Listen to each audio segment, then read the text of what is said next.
Hi, Hamzaa. Hello. Before we get into the music that you've been making lately, I'd like to go back to the beginning a little bit. Cool. Do you remember what got you into music? Because you started very early. Yeah, I think what got me into music was just kind of being an only child at home. Okay. I used music as a form of almost like a self-diary, like a diary kind of thing. Because I didn't really have older siblings to talk to about my problems and all those kind of things. It would be me writing down in maybe poems or lyrics, what I felt. And over time, it kind of developed into a love of actually putting together songs. I grew up listening to really good music, so it was kind of for me, I just wanted to hear back the kind of music that I liked. And so I tried to like replicate that. Yeah. Right. And being able to express yourself creatively in all those kind of ways, what did that do for you? Or what did that allow you to do?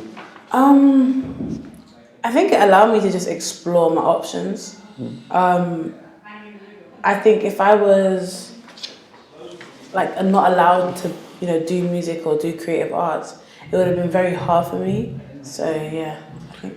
And am I right in saying that it was very much encouraged by your mother as well? Yeah, so my mom, she just always took me to classes on the weekends, like Okay. tap, ballet. I even did martial arts, and she was really an advocate of me, being expressing myself creatively, because I think she just felt like it was something I was good at, and there was no point in saying no. So. When did music become the main one? Because I know I think you went to boarding school when you were 11. So was it before that, or did that come out? So music had always been a main part of my life, a very big part of my life, and I think it became number one quite a while after I left school. So I left school at 17, quite early, and it's funny because I genuinely didn't really know what I was going to do for that year. And I just thought, you know what, I'm just going to wing it. I'm going to get a job. I'm just going to make some money and see where life goes from there. And it then developed into something crazy. But by that point, because you say it was past 17, so did you have like a sketchbook full of songs and ideas? Oh, of course. I had like literally notebooks just full of like lyrics. Yeah, it was like I was always writing, always thinking of things to say, always putting down my thoughts. So by the time I even decided to make music officially, I already had loads and loads of tracks self-produced and, done on my computer in my bedroom at home. Just not the best quality, but there was a lot of stuff already there. And a big learning process, I suppose. Yeah, 100%. I learned like the bits about myself and about my music that I didn't like, and the things that I liked and where I saw myself going.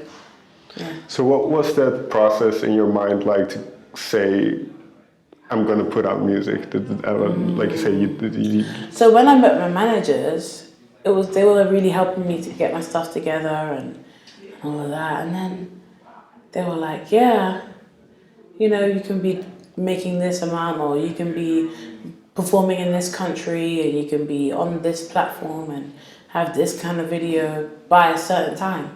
I'm like, what are you talking about? Like, no way. And over time, I slowly started to see this is possible. And that's when I was like, okay, this is going to be. What gave you that confidence? Where did you find that confidence? Kind of just seeing how people responded, or? It was more so with my team. Okay. I think from them believing in me and saying, yeah, you're going to do something special, I thought, you know what? Okay, well, I'll just do it then and let's see how it goes. But did you believe it yourself? After, not for a good couple months. I think for the first couple months, there was a lot of me just being like, is this right? You're broke, I'm broke. I need money, and I'm like really desperately broke. I was so broke, like seriously broke. And then I quit my job, and then I was even more broke. And then I just thought, after a certain point when I was like, well, I'm so broke right now, I might as well put my energy into something. Because either way, I'm still broke. Yeah. So I'd rather have fun being broke than be sad. Okay. And that's at that point I was like, right, now I know that there's a drive here because I'm not doing it for money. I'm just doing it because it's like a relief from whatever's going on. Exactly, because I always like this line of questioning in the sense that, like you say, you're broke. It's easy to quit at that point because it's not working out. So easy. The thing that kind of keeps people in it kind of makes you realize, well, I'm actually made to do this, or because it's not an easy thing from what I gather. So it's not at all. So what was the first song that you put out then that you felt, okay, now I'm gaining some momentum. This is looking good. After I put out when I first put out Stranded Love, there was a lot of really good feedback, radio play and playlisting, and streams were really cool. And I was like, oh my gosh, this is real. Like I'm a part of a big world right now, and I can see something happening here. And then you came out, and we got Jools Holland. And that was a big deal. And I was like, well, if I'm on Jools Holland, I guess it's official, you know? So I think that after you came out, was like solid, that was like the stamp of, okay, I'm gonna be a musical artist and I'm gonna work my hardest to be the best in the game. I feel like I now can't settle for less than the best. Right. Yeah. And I mean, those are two songs from the first EP, First Signs of Me. So did you have a sense of your musical identity already, or is it still in development? I think First Signs of Me was just like the first, maybe, how do I put it? It was like a collection of feelings that I wanted people to know before you heard anything else about me. It was like the entry point of me as an artist. Because you know, with music, it's really important for people to feel like they know you and to feel what you're saying. And I felt like if I put out the more happy songs and bubbly and, you know, like all in one go first, it would have been very hard for me personally to then tap into my more like reflective and sad emotions. So I was like, let me just get that out of the way, and then I can just work on whether, even if it's still sad or if it's happy, I can put my focus onto that. But to tap into an emotion I felt a while ago, after I've spoken about being happy, I didn't feel like it would be genuine. And at the time when I was writing a lot of those songs, I was really in a bad place. So to be able to put that on record and go, right, I've let that go now. Was easier for me than to have to tap back into that.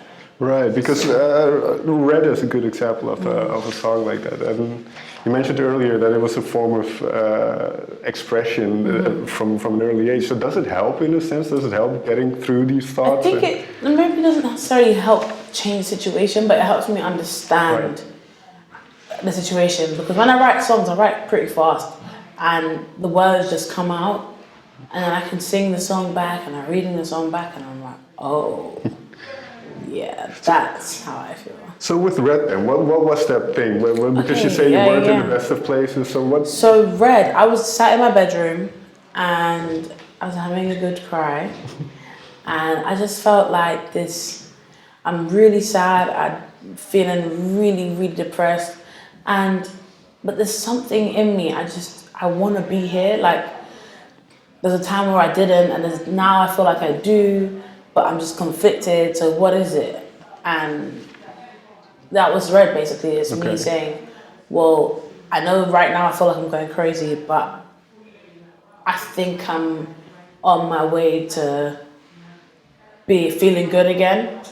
And it has to start with me, so it was that kind of self-reflection and self-analyzation and of my, What was the turning point then? What got you back into a good mind state? I don't really remember a particular point, but I remember there was a shift in my energy where I kind of realized that if I let my depression control me, I'm gonna be living for my depression always.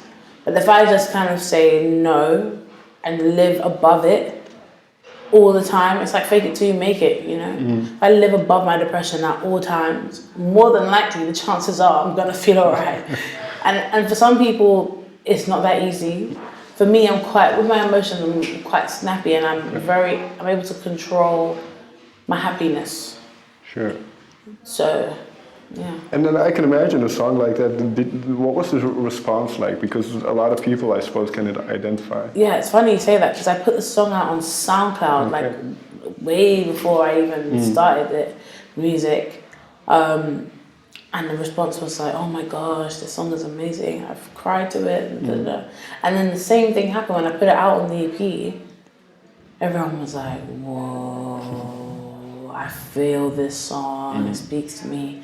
And you just forget how human everyone is for a minute. And it felt good to know that I'd helped someone else to realize how they felt and realize that they're also trying to get out of this depression. They also want to do better and feel better. And it just kind of starts with, I guess, one thought. It's like one spark sometimes can spark a conversation, can spark change. So. Sure. And for you, performing these songs and kind of writing it, what is the feeling you get from it? Because, for instance, after writing this song, what was the feeling? Was it?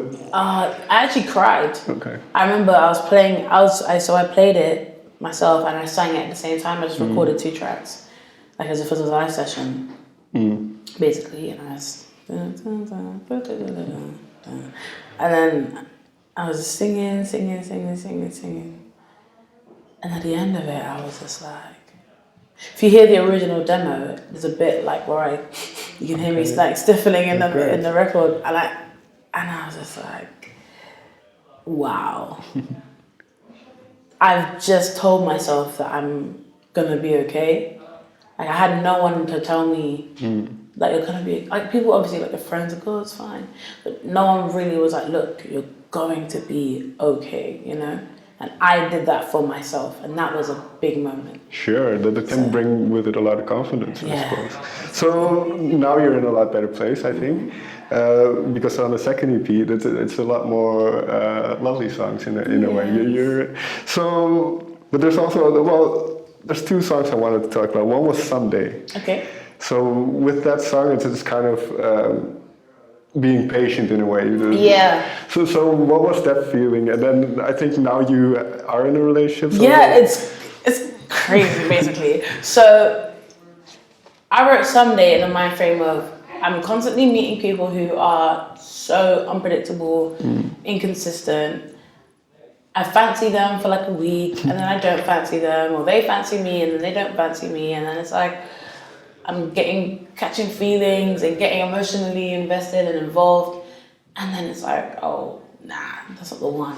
So I was kind of fed up really, and I was like, you know what, someday it will happen. I'll find love. Right now I'm okay with just being myself and taking things easy, and one day I'll find it. And then like a couple of, when did we go? The night of,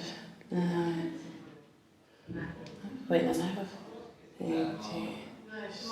anyway, whenever the EP came out, awkward. A couple like weeks or like a month or so later, wait, the EP hadn't even come out. Okay. So the EP was together and I met my current boyfriend. So the EP came out, I think 9th of July, I believe, 9th of June, 9th of July. And I met my boyfriend on the 22nd of June. Okay. So but that's almost what you mentioned earlier on, to kind of put yourself above certain emotions and just have a positive outlook. And what they say a lot is when you're not looking, that's when you find it. Literally, and that's what literally happened. So it was quite cool that exactly what I spoke about kind of just came true. So if you need some wishes and you have some wishes, tell me and I'll write a song. It will come true. You'll never know what happens. And then another song, it's one of the latest ones, is London. And I believe you grew up in Hackney? Yes. So, born and raised in London? Yes. And I felt a similar sentiment. I wasn't born and raised in Amsterdam here, but I feel a similar sentiment with almost like a love-hate feeling with the city. Exactly that. That's exactly what the song is. It's like, no matter how much you might hate certain things about your city, you're always gonna love it. Like there's never gonna be a place like it, regardless of where you go around the world. You're always gonna remember your hometown for bad things, for good things. And I just felt like I just wanted to put it in the song.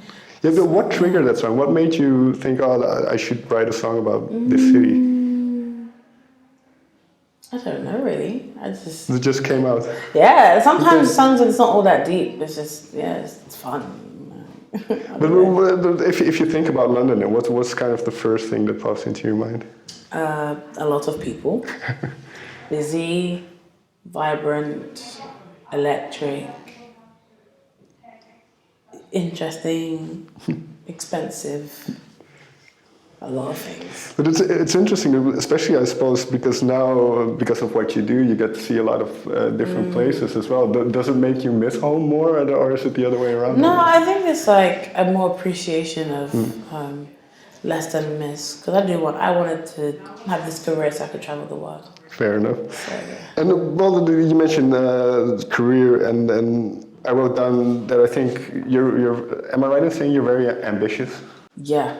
I feel like in life, you should want to live your life to the best possible, like the best, just basically the best possible level there is. And I know it's like crazy to say, oh yeah, you're working your whole life to get there, but it's not about working your whole life to get to the top, it's about constantly putting yourself in the mind frame of you want to be the best and you are the best and all those kind of things and self-motivation that just make you live life a bit more fuller. Because when you're constantly looking at, oh, why aren't I like this person? Why am I not like this person? Why am I not like this person? Then you're constantly living in the negative. But if you're like, well, I'm gonna be the best, I feel like I'm the best of what I do, and etc., then you don't really spend a lot of time thinking negatively. Right. And I think along with that comes good things. So this attitude, is that, and this might be difficult to answer, but is that something you've always had to kind of, or is it something you kind of gradually learned? I think it's something I learned, and more so after being with my boyfriend for a little bit, he's very like, life has to get to the top, and I'm like, okay.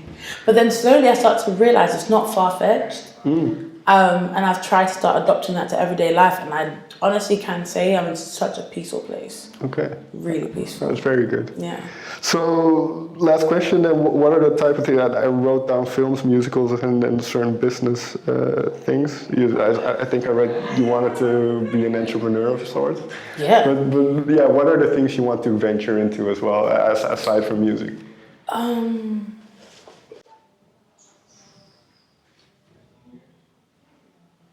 It's a good question. Right now, well, obviously now it's just music, but right now I don't know. But I think I want to just be able to give back, a bit of philanthropy and just, championing projects that help people who can't afford things, and in terms of the creative arts, and just facilitating and helping set up foundations where people can continue to create freely without the pressures of trying to make it as a star if they don't have the funds. Or there's little things in ways which I can do that.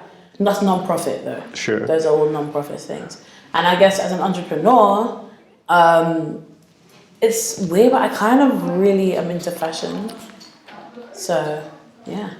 Last thought then. This is going to be a very broad and abstract question, but how important is creativity to you? Imperative. Yeah. All right. Hamzaa, thank you very much for your time. Thank you. Thank you.